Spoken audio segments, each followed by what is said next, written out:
আসসালামু আলাইকুম। আজ আমরা তৈরি করব মাত্র 2-3টি ঘরোয়া উপকরণ দিয়ে মতিচুর লাড্ডু। মতিচুর লাড্ডু তৈরি করার জন্য প্রথমে আমি নিয়ে নিলাম 1 কাপ পরিমাণের বেসন। তারপর রুম টেম্পারেচারে থাকা পানি দিয়ে বেসনের একটি ব্যাটার তৈরি করে নেব।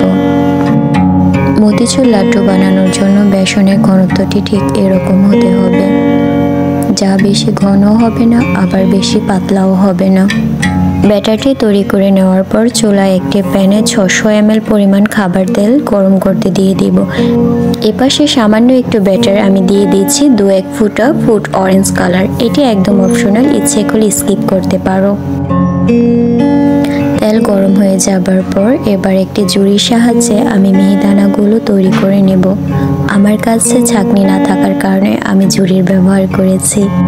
মিহিদানাগুলো তেলে দেবার 1 মিনিটের মধ্যেই ভাজা হয়ে যাবে এবং সেম প্রসেসে আমি সবগুলো মিহিদানা ভেজে নিয়েছি।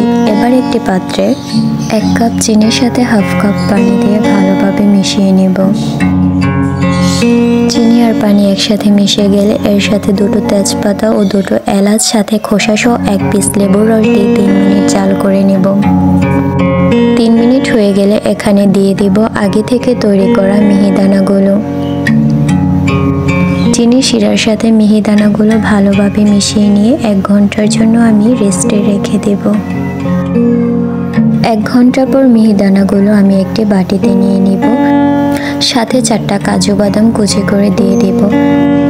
এ পর্যায়ে হাতের তালুর সাথে মিহিদানাগুলোকে আমি ছোট ছোট গোল বল আকৃতিতে তৈরি করে নেব। গোল বল আকৃতিতে তৈরি করে নিলেই হয়ে যাবে আমার মতিচুর লাড্ডু।